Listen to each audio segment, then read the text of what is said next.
اللہ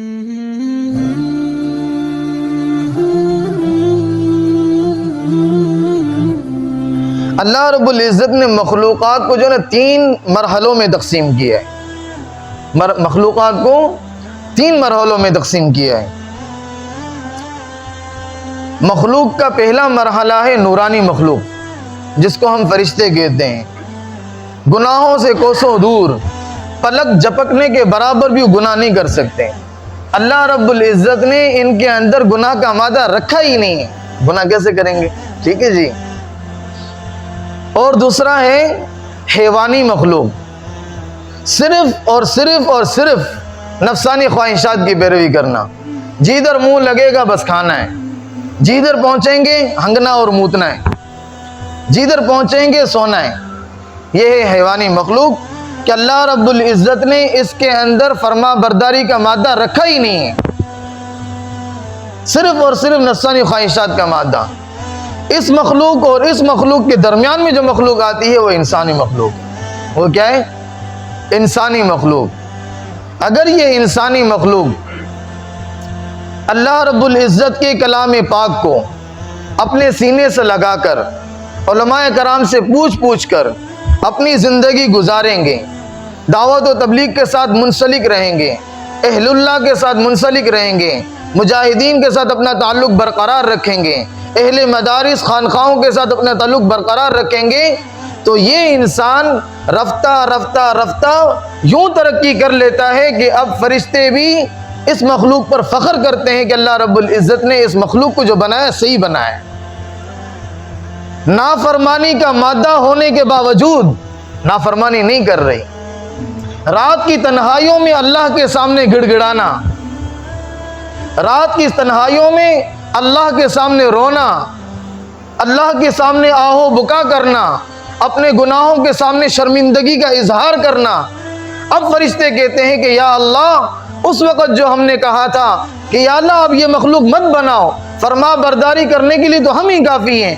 اللہ تعالیٰ نے فرمایا تھا کہ میں جانتا ہوں تم نہیں جانتے کہ یہ مخلوق جتنے بھی گناہ کرے گی سمندروں کے برابر کر لے، دنیا کے اندر جتنی مٹی ہے اس مٹی کے ذرات کے برابر گناہ کر لے، ایک مرتبہ میرے سامنے آنسو بہائے گی، میں سارے گناہوں کے اوپر سے قلم پھیر دوں.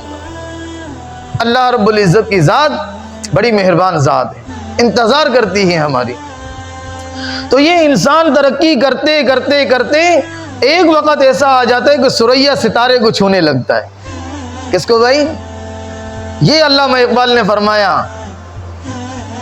خود نہ تھے جو راہ پر اوروں کے ہادی بن گئے، خود نہ تھے جو راہ پر اوروں کے ہادی بن گئے، کیا نظر تھی جس نے مردوں کو مسیحا کر دیا. صحابہ کرام رضوان اللہ علیہم اجمعین آداب، اخلاق، تہذیب و تمدن سے کوسوں دور تھے. اللہ کے نبی صلی اللہ علیہ وسلم نے ان کو اپنے قریب لیا اور انہوں نے بھی نبی کریم صلی اللہ علیہ وسلم کی تعلیمات کو، کلام اللہ کو اپنے سینے سے یوں لگایا، دامن نبوت کو یوں پکڑا کہ اب فرشتے بھی ان پر فخر کرتے ہیں. علامہ اقبال نے یوں فرمایا نا کہ وہ معزز تھے زمانے میں مسلمان ہو کر، ہم ذلیل ہوئے خوار ہوئے تارک قرآن ہو کر. تو بتانے کا مقصد یہ کہ انسان نافرمانی کا مادہ ہو اور اس کے باوجود نافرمانی نہیں کرے، ترقی کرتا رہتا ہے. اور اللہ نہ کرے، اللہ تعالیٰ ہم سب کی حفاظت فرمائے. نہ اللہ کا پتہ، نہ کلام اللہ کا پتہ، نہ نبی کریم صلی اللہ علیہ وسلم کی تعلیمات کا پتہ، نہ تہذیب و تمدن کا پتہ، کھانا کس طرح کھانا ہے، لوگوں کے ساتھ اٹھنا بیٹھنا، بے شمار چیزیں ہیں. سود سے کس طرح دور رہنا ہے، رشوت سے کس طرح دور رہنا ہے، چغل خوری سے کس طرح دور رہنا ہے، رنگ، نسل، زبان، لسانیت، تعصب، ان چیزوں سے کس طرح دور رہنا ہے. اللہ کے رسول صلی اللہ علیہ وسلم یہ چیزیں مٹانے کے لیے آئے تھے. یہ افغانی، یہ مہاجر، یہ جو نا وہ بنگلہ دیشی، اللہ کے رسول صلی اللہ علیہ وسلم سب چیزیں مٹانے کے لیے آئے تھے. ان چیزوں میں فرق نہیں ہے ہماری امت میں. بہرحال ان چیزوں کی کس طرح دور رہنا ہے کسی کو کچھ پتہ نہیں. یہ انسان رفتہ وہ تیسری مخلوق کے پاس چلا جاتا ہے. کہ جس کے اندر صرف اور صرف نفسانی خواہشات کا مادہ ہے. کون سا مادہ ہے؟ نفسانی خواہشات کا مادہ. اللہ رب العزت فرماتے ہیں یہاں پر جب انسان پہنچ جاتا ہے, اس اسٹیج پر جب بندہ پہنچتا ہے, اب اللہ رب العزت کا ارشاد سامنے آتا ہے, لہم قلوب, اے انسانوں اب تمہارے دل تو ہیں, اب تمہارے دل تو ہیں, لا یفقہون بہا, اب وہ تمہارے دل اس طرح ہیں جس طرح کتے کے دل ہیں. اس کے دل میں قرآن کوئی اثر نہیں کرتا, عبادت کا مکلف نہیں ہے. خنزیر کا جو دل ہے تمہارا بھی وہی دل ہے. خنزیر کو میں نے مکلف نہیں بنایا. آپ کو پتہ ہے کسی کتاب میں شاید آپ نے پڑھا ہو, خنزیر بھی بے نمازی سے پناہ مانگتا ہے. خنزیر بھی بے نمازی سے پناہ مانگتا ہے. بہرحال لمبی تفصیل چلی جائے گی. تو اللہ رب العزت ارشاد فرماتے ہیں کہ وَلَهُمْ أَعْيُنٌ, اب تمہاری آنکھیں تو ہیں انسانوں والی, مگر وہ تمہاری آنکھیں جانوروں جیسی ہیں کہ وہ چارہ دیکھتے ہیں بس بھاگتے ہیں. ہم کو جہاں دنیا نظر آئے گی بھاگیں گے. تو تم میں اور جانوروں میں تو کوئی فرق نہیں رہا. صحیح کہہ رہا ہوں غلط کہہ رہا ہوں بھائی؟ میں اپنی بات نہیں کر رہا ہوں بھائی. اگر بے ادبی ہو, گستاخی ہو تو معافی چاہوں گا. قرآن مجید کی بات کر رہا ہوں. وَلَهُمْ أَعْيُنٌ, اب تمہاری آنکھیں, 8واں پارہ اٹھا کر دیکھ لیں سورہ اعراف, لا يبصرون بها, لیکن تمہاری وہ آنکھیں حقیقت شناس نہیں ہیں کہ جو حقیقت کو پہچانے. اس مخلوق سے اٹھ کر انسانی مخلوق سے اٹھ کر ترقی کرتی ثریا ستارے کو چھونے لگ جائیں, وہ تمہارے پاس آنکھیں نہیں ہیں. جو صحابہ اکرام کو اللہ رب العزت نے خود ارشاد فرمایا قرآن مجید میں, یا ایھا الذین آمنوا, اے ایمان والو ایمان لے آؤ. یا اللہ کس طرح ایمان لائے؟ کما آمن الناس, جس طرح یہ لوگ ایمان لائے, جس طرح یہ صحابہ اکرام ایمان لائے ہیں. اللہ رب العزت نے ان کے ایمان کی گواہی جگہ جگہ دی ہے. اولئک ھم الراشدون, انہوں نے ایمان ایسا لایا ہے اب رشد و ہدایت کے چشمے ان کے اندر سے بڑھتے ہیں. جہاں جہاں سے گزریں گے وہاں پر یہ ہدایت کے چشمے چھوڑ کر جائیں گے. آگے اللہ رب العزت ارشاد فرماتے ہیں وَلَهُمْ آذَانٌ, تمہارے پاس کان بھی ہوں گے لیکن وہ کان جانوروں جیسے ہوں گے, کیونکہ وہ تو عبادت کے مکلف نہیں ہیں. آپ طوطے کو آواز دیں وہ سنے گا, آپ کے ساتھ باتیں بھی کرے گا, بعض طوطے ہوتے ہیں. اسی طرح آپ کتے کو آواز دیں سنے گا, بکری کو آواز دیں سنے گی, جس کو بھی آپ آواز دیں, گائے کو دیں سنیں گے. آپ بھی سن رہے ہیں, وہ جانور بھی سن رہے ہیں. وہ عبادت کے مکلف نہیں, تم عبادت کے مکلف ہو. تم بھی اسی طرح کھا رہے ہو, سو رہے ہو, کما رہے ہو, اور جانور بھی اسی طرح کھا رہے ہیں, سو رہے ہیں, بس سسٹم برابر ہے. وَلَهُمْ آذَانٌ, تمہارے پاس کان ہیں, لا يسمعون بها, لیکن یہ کان حقیقت شناس نہیں, حقیقت شناس نہیں ہے. آگے اللہ رب العزت فرما رہے ہیں خطرناک, اولئک کالانعام, یہ جانوروں کی باتیں ہو رہی ہیں, گھبراؤ نہیں.